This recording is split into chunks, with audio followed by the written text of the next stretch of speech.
말씀입니다. 마가복음의 10번째 시간을 저희가 맡고 있습니다. 3장을 마무리하고 있는데요, 오늘 말씀은 강한 자를 결박하지 않고는 이라는 제목으로 말씀을 나누기를 바랍니다. 우리가 지난주에 예수님께서 12제자를 세우시는 장면을 살펴보았습니다.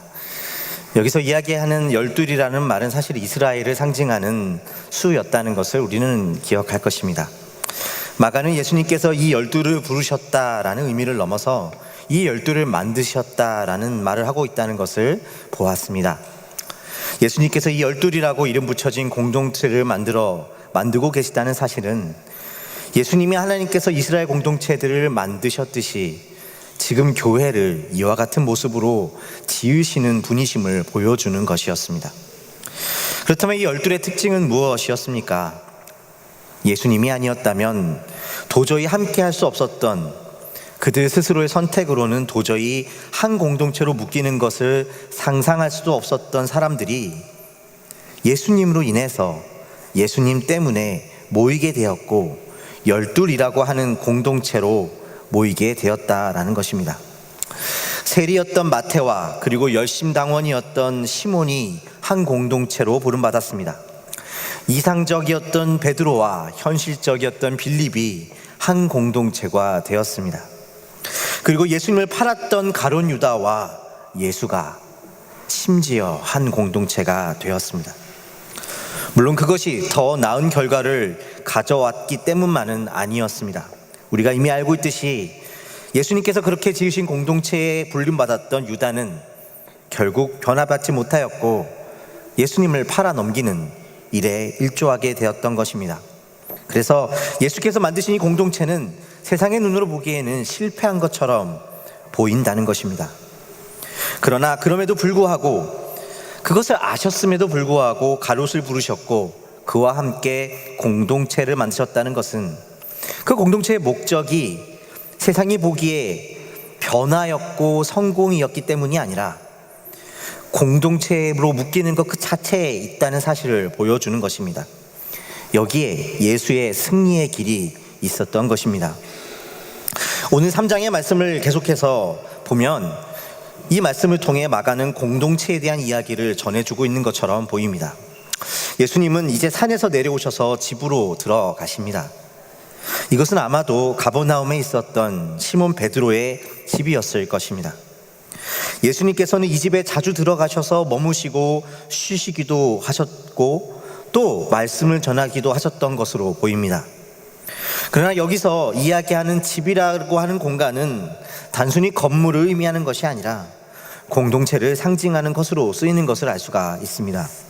이 집이라는 말을 마가는 건물을 표현해 사용하는 말이 아니라 가족을 의미하는 오이코스라는 말로 이 예수님의 들어가신 베드로의 집을 표현하고 있기 때문입니다.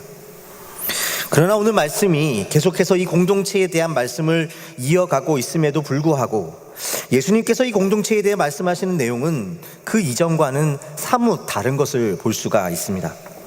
그 이전에 제자 12를 부르시면서 그들의 서로 다름에도 불구하고 예수님 자신으로 말미암아 한 공동체가 될 수 있음을 강조하고 계신 것과는 달리 오늘 예수님의 말씀은 도리어 누가 자신의 편인가를 분명히 하고 계신 것처럼 보이기 때문입니다. 자신을 인정하지 않고 반대하는 사람들을 향하여 강력하게 경고하시고 그들을 공동체에서 배제하시고 심판하고 계신 듯한 모습을 보여주고 계신 것입니다. 심지어 그러한 예수님의 경고와 심판은 예수님 자신의 가족에까지도 예외 없이 적용되고 있는 것처럼 보입니다. 예수님께서 계신 그 집의 친족들이라고 표현된 사람들이 찾아오게 되었습니다. 이 사람들은 구체적으로 31절에 보면 예수님의 어머니와 동생들과 누이들이었음을 확인할 수가 있습니다. 그들은 예수가 미쳤다라고 하는 말을 듣고 예수를 잡으러 집에 찾아왔다는 것입니다. 예수님의 가족들이 들은 이 소문의 근원지는 그들과 더불어 예루살렘에서 내려온 서기관들이었습니다. 이 서기관들은 예수가 지금 하는 일들이 귀신의 왕 바알세불을 힘입어 하고 있는 일이라고 예수를 공격하고 했기 때문입니다. 이러한 이들을 향한 예수님의 말씀은 그 이전에 모든 일을 품으시는 모습과는 사뭇 달리 매우 강력한 경고로 이어지고 있는 것을 볼 수가 있습니다. 사탄이 사탄을 내어치칠 수 없다는 것, 나라가 스스로 분쟁하면 그 나라가 설 수 없고 집이 분쟁하면 그 집이 설 수 없듯이 사탄이 사탄을 쫓아내는 것은 불가능하다는 것입니다. 여기까지는 예수님께서 자신의 행동을 변호하는 말로 들릴 수 있을 것입니다. 문제는 두 번째부터인데, 집에 들어가 세간을 강탈하려면 먼저 강한 자를 결박해야 한다는 것입니다. 물론 여기서 강한 자란 바로 사단을 의미하는 것이었을 것입니다. 다른 말로 하면 지금 자신을 공격하고 바알세불이라고 말하고 있는 자들은 강한 자에게 붙잡혀 있는 자들과 다름이 없다라는 것이죠. 그리고 뒤이어 세 번째로 모든 죄는 사하심을 얻되 성령을 모독하는 죄는 사하심을 얻지 못한다라는 경고의 말씀으로 그 말씀을 마치고 계시는 것입니다. 이 모든 말씀들은 지금 너희가 나더러 귀신 들렸다라고 말하는 것이 아직 강한 자의 손아귀에 있는 것이며, 또한 영원히 사하심을 얻지 못하는 성령 모독의 죄 가운데 있는 것이라고 말씀하고 계시는 것을 볼 수가 있습니다. 심지어 그들 중에는 예수님을 길러준 어머니와 가족들도 있었음에도 말이죠. 마태복음 12장 30절에서부터 32절의 말씀을 보면 이때 예수님께서 하신 말씀이 얼마나 강한 어조였는지가 더 분명하게 드러납니다. 나와 함께 아니하는 자는 나를 반대하는 자요, 나와 함께 모으지 아니하는 자는 해치는 자니라. 그러므로 내가 너에게 이르노니 사람에 대한 모든 죄와 모독은 사하심을 얻되 성령을 모독하는 것은 사하심을 얻지 못하겠고, 또 누구든지 말로 인자하심을 거역하면 사하심을 얻되 누구든지 말로 성령을 거역하면 이 세상과 오는 세상에서도 사하심을 얻지 못하리라. 나와 함께하지 않는 자는 나를 반대하는 자요, 나와 함께 모으지 아니하는 자는 해치는 자라는 것을 말씀하시면서 그들이 자기 편에 서지 않는 것은 바로 나를 반대하는 것이고 결단코 그들은 그 죄를 사함받지 못할 것이라고 경고하고 계시다는 것입니다. 이것은 앞서 말씀드린 바와 같이 자신을 반대하는 가룟 유다까지도 품으셨던 모습과는 어쩌면 정반대로 보인다는데 우리의 질문이 있습니다. 아니, 자신을 팔아넘긴 유다까지도 공동체로 삼으셨는데 심지어 예수님 자신의 가족들에게까지도 이렇게 말씀하신 이유는 무엇이었단 말입니까? 막상 이 말씀을 보면 사실 우리는 지금 조금 의아하게 여겨지기도 하고 또 두려운 마음이 들기도 합니다. 예수님께서 모든 죄를 사하여 주시고 품어주시는 분이라고 알았는데 영원히 사함을 받지 못하는 죄가 있다는 말인가? 괜히 두려운 마음이 들죠. 그리고 때로는 우리가 어떤 영적인 은사와 그것을 통한 역사를 보고 그것을 의심하는 것이 마치 용서받지 못하는 큰 죄를 짓는 것 같은 생각을 가지게 한다는 것입니다. 실제로 어떤 영적인 은사를 좇는 분들 중에는 이 말씀을 들어서 그와 같이 자신의 사역을 인정하지 않는 사람들을 성령을 모독하는 사람들이며, 그러한 사람들은 절대로 용서받을 수 없다고 경고하는 모습도 볼 수가 있는 것이죠. 정말 이 말씀은 그런 의미로 사용되어지고 있는 것일까요? 우리가 이 말씀에서 기억해야 하는 것은, 이 말씀이 보여주는 중요한 사실이 여기에 나오는 어떤 사람도 사실은 성령님을 직접적으로 모독하고 있지는 않다는 데 있습니다. 서기관들도 예수님의 가족들도 성령님을 모독하는 사람은 없었습니다. 다만 예수님께서 하신 일에 대해서 사탄의 힘을 빌려서 하고 있다고 말하는데 예수님은 이것을 두고 성령을 모독한다고 말하고 있다는 것입니다. 결국 이 장면만 놓고 본다면 성령님을 모독한다는 말의 뜻은 조금은 아주 쉽게 설명될 수 있는 것 같습니다. 그것은 예수님을 믿지 않는다는 것이었습니다. 예수님을 믿지 않는다는 것이 성령님을 모독하는 것입니다. 그 역사를 믿지 않는 것이 아니라 예수님께서 아무리 역사를 베푸시고 말씀을 주셔서 예수님을 믿지 않는다는 것입니다. 그래서 예수님을 믿지 않는 죄가 성령을 모독하는 죄라는 것이기에 다른 죄는 용서받지만 이 죄는 용서받을 수 없다라고 말씀하고 계시는 것입니다. 이것은 성령의 어떤 은사나 역사를 인정하지 않는 것과는 다른 차원의 것이었습니다.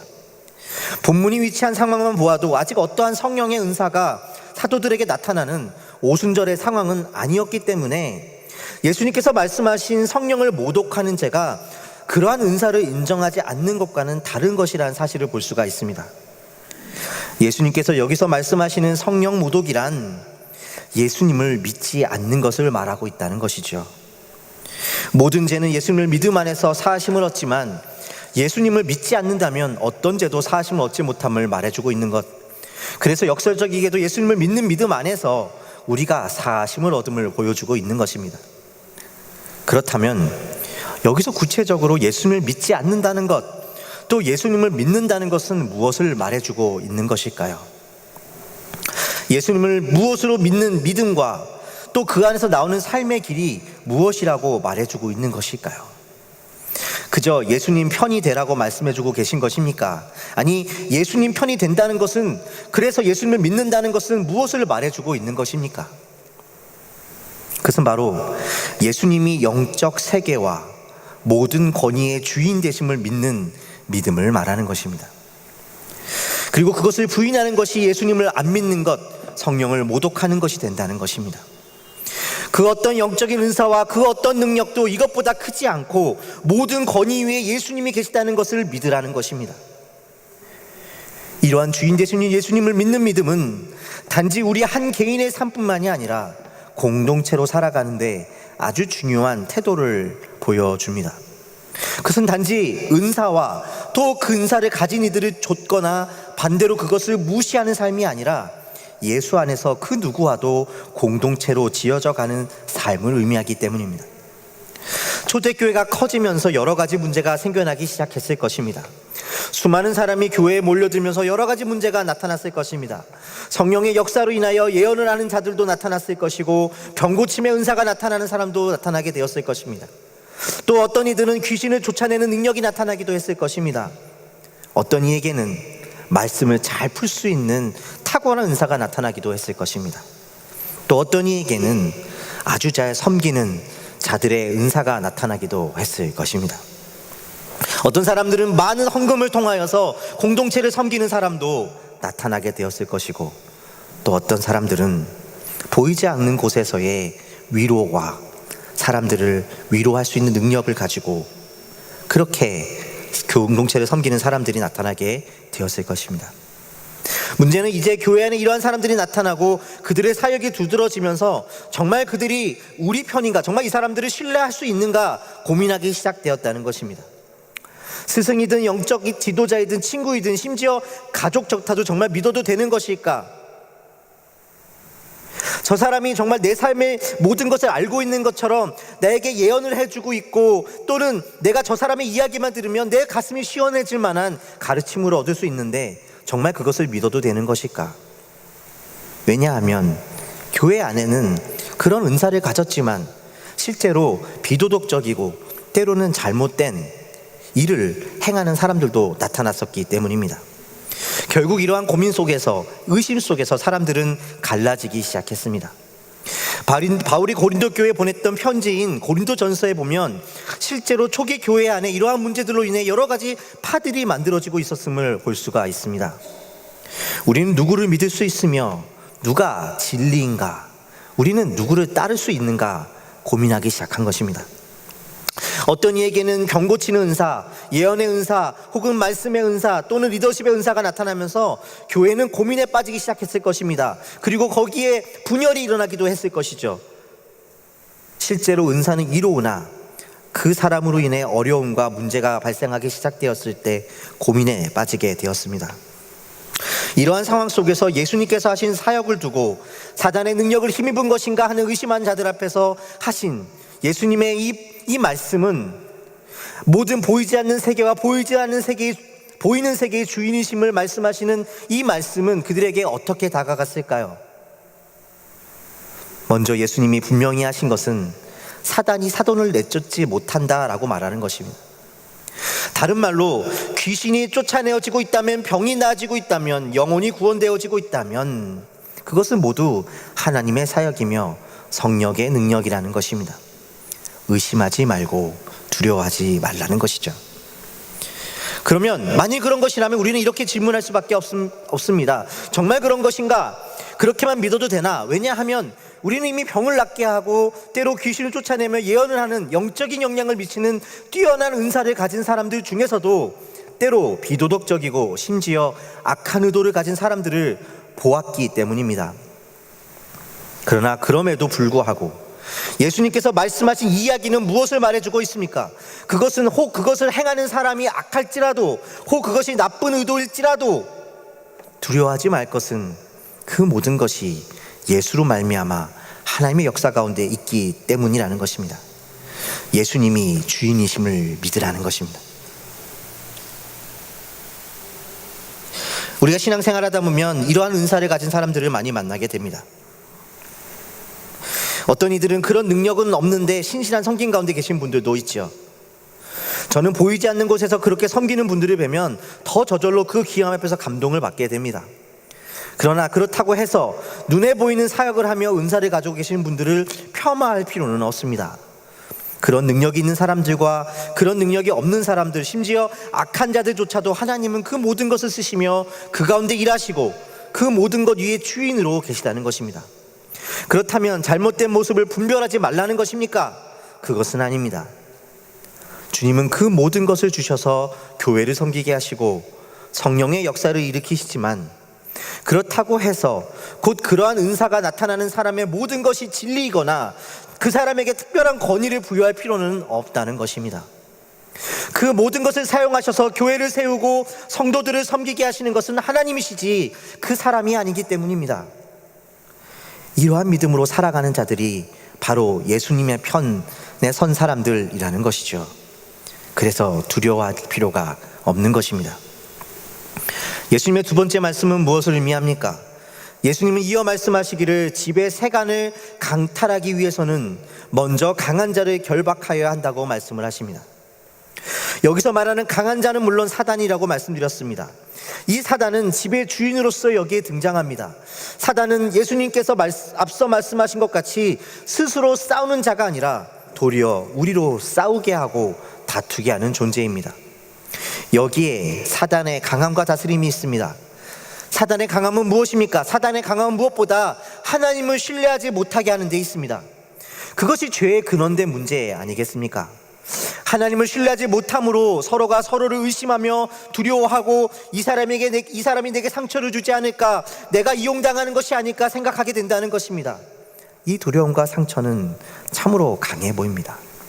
아무도 믿지 못할 것 같고 아무하고도 공동체로 지어져 갈 수 없을 것만 같습니다. 그러나 예수님은 그 강한 자를 결박하시는 분이심을 보여주십니다. 예수님께서는 온 땅과 관계와 영적인 세계의 주인으로서 우리로 강한 자, 곧 사단이 주는 그 두려움과 불신을 넘어 공동체로 지어가게 하신다는 것입니다. 이 길을 걷는 자들이 예수님 편에 선 사람들입니다. 그 사람들은 어떻게 하는 것입니까?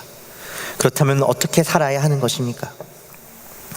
그 은사들을 나타날 때에 사람들을 섬기게 하시는 주님께 감사하라는 것입니다.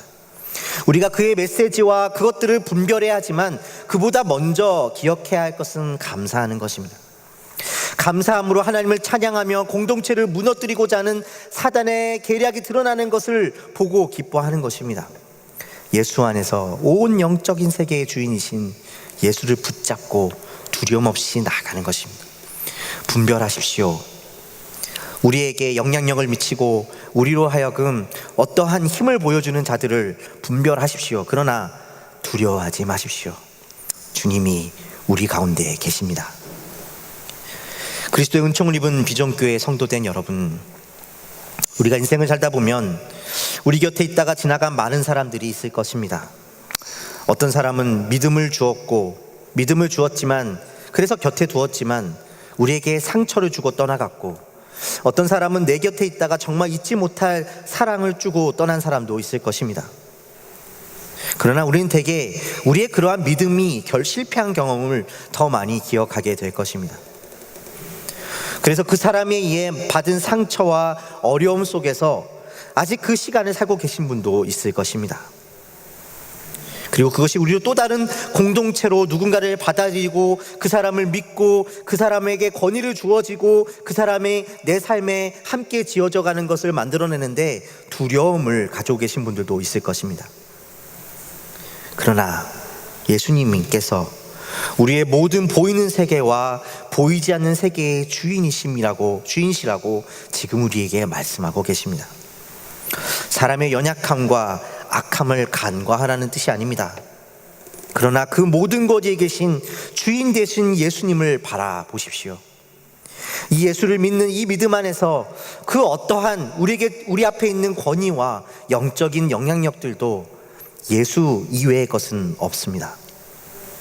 이 예수를 믿는 믿음 안에서 그럼에도 불구하고 두려워하지 말며 공동체로 한 걸음 나아가는 여러분의 삶이 되시기를 주님의 이름으로 축원드립니다. 함께 기도하겠습니다. 주님, 우리가 예수님을 바라보기 원합니다. 예수님 안에서 두려움 없이 온 땅의 주인 되신 주님을 기억하고 강한 자를 묶으신 주님을 기억하며 살기를 원합니다. 주여, 이 믿음 안에서 살게 하여 주시옵소서. 그리하여서 우리가 이 믿음 안에서 주의 편에서 사는 자들이 되게 하여 주시고 날마다 이 주의 편에 서서 공동체로 지어져가는 우리의 삶이 되게 하여 주시옵소서. 감사와 찬양을 드렸고 우리 주 예수 그리스도의 이름으로 기도하였습니다. 아멘.